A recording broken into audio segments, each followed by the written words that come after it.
Alrighty guys, hello and welcome back to the show. So, this is going to be my first science video since I've returned, so get a like and subscribe, consider turning on notifications, and I've got a lot of this type of stuff on the channel in this playlist, so if anything else like this tickles your fancy, where we're doing some breakdowns on various units or capabilities, I get kind of crazy in depth on some of them, go ahead and check out the rest of the playlist on the ones like Tech 3 Artillery or some of the other ones that I've done.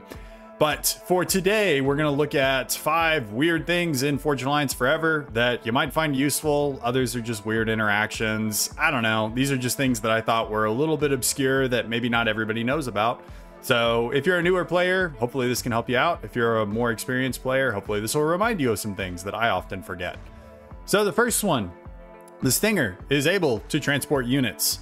So the UEF Tech 2 gunship is able to transport Tech 1 or Tech 2 units. And this is the only gunship that is able to do this, which is unique to the UEF. Now the downside is it can only transport 1 unit, even of lower tech levels. So if you're going to be doing a big drop using Stingers, then I would go for pillars. Although that would be kind of dope to have like 20 Stingers and 20 pillars dropping on a particular island, and you can use the pillars to take out like any AA. You know, it's a really cool like military kind of vibe to it. But anyway, it's also kind of interesting that the gunship can even lift a pillar, which has got away more than an M1 Abrams at 70 tons. And the highest carrying capacity I could find for a helicopter was the MIL Mi-26, which I'm probably really mispronouncing. And that can only carry about 20 tons. And I'm not an expert in military vehicles and assets, so I'm probably wrong, but whatever. I thought it was really cool. It means that the Stinger can potentially lift like a 150-ton tank. But the only area I was really able to find a use for this is if you need to move engineers to drop them and for whatever reason didn't have a transport, but you had Stingers. And I've kind of dropped a clip on the screen of one point where I found it a little bit useful. So anyway, cool kind of mechanic that might come in handy every now and then. For number 2, several Cyberant buildings can repair themselves automatically whenever their contemporaries from other factions do not.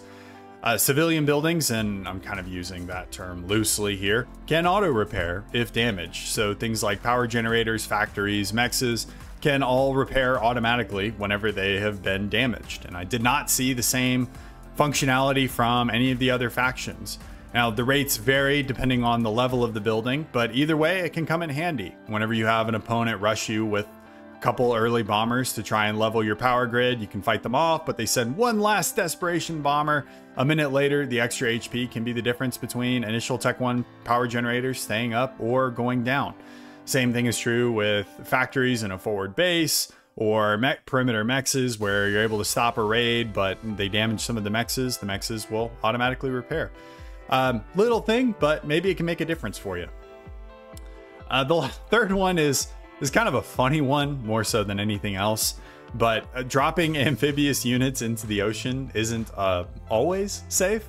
So this is one that I learned the hard way.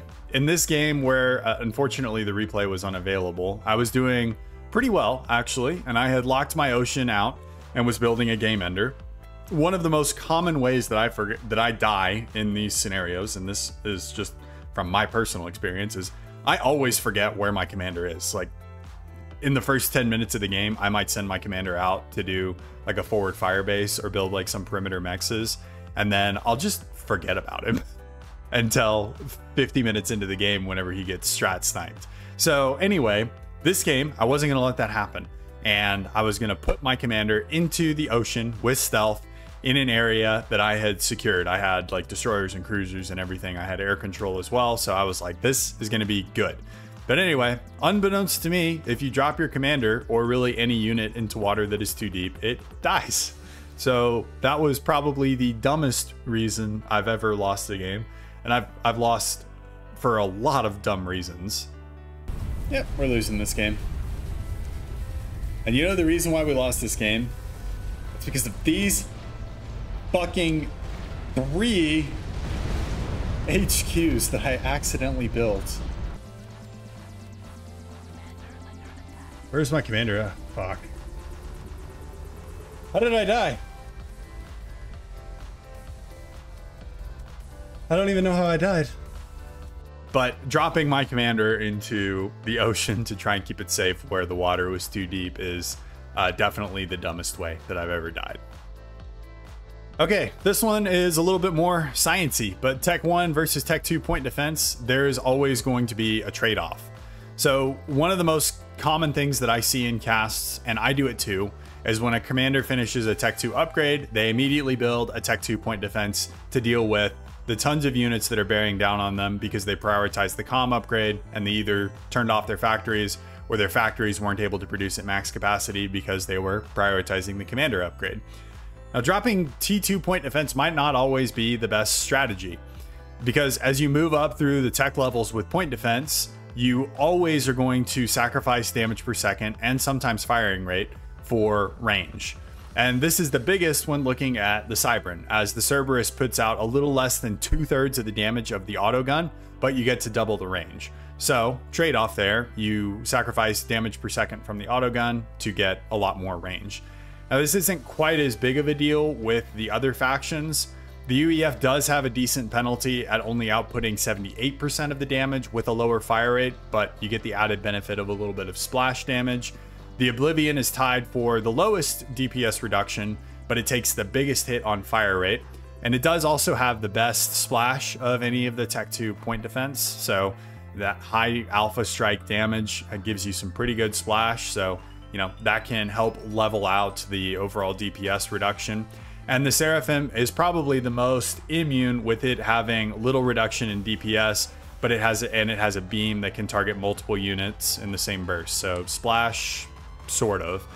But I think the biggest takeaway from here is that the Cerberus is much lower DPS than the autogun. So keep that in mind whenever, especially if you're Cyberant or UEF, and you have a commander upgrade that just finishes, which point defense you're actually going to use and to build. And it makes sense a little bit zeroing in on the Cyberant because the Cyberant is geared to being more aggressive and not turtling. They don't have the ability to build both T2 and gun on the commander. They have weaker shields, but they have really good mobile stealth. They have the fastest moving T1 battle unit, etc. So a lot of the way that the Cyberant faction is designed is around being aggressive and not turtling. So it makes sense that the trade-off is biggest with the Cyberant, but those trade-offs do exist with the other factions as well. So just keep that in mind. Last one is mobile missile launchers do not like to move. Even though they're mobile, they don't like being mobile. This one is more just weird, but if you're like me, and whenever you have, you're managing an army of units and you're trying to either attack a base or fight other units from an opponent, I tend to click kind of my units in circles to do like, I don't know, almost like we're here, now we're backing off, now we're going back in kind of motion. I don't know if that makes sense, but I put it on the screen. And it seems to be that mobile missile launchers, the missiles just straight up will not find their target if you are clicking them around in circles or moving them around a whole lot. And it seems to be more exacerbated with quick and rapid direction changes, like trying to dodge artillery fire or something like that.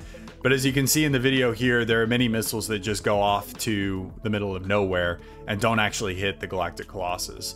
Now, I'm not 100% sure why this is. It might be the launch vector of the missile is calculated based on where the target is relative to the direction and position of the launcher. So when the velocity of the mobile missile launcher changes, it causes the missiles to miss even though the target is standing still. So remember, velocity, change in velocity can also be a change in direction, not just a change in speed.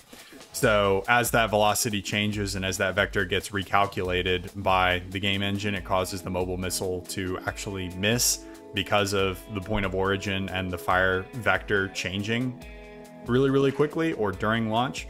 Not 100% sure, but it does happen. So if you're trying to siege a base, it's not a good idea to just be clicking your mobile missile launchers in circles, trying to dodge artillery fire or something like that. Probably better to just get some mobile shields or something like that set up to protect them. So anyway, those are some of the weirder things in Forged in Alliance Forever. Maybe you knew them, maybe you don't. Either way, hope you enjoyed the video. Like and subscribe if you haven't already, and I will see you in the next one. Peace.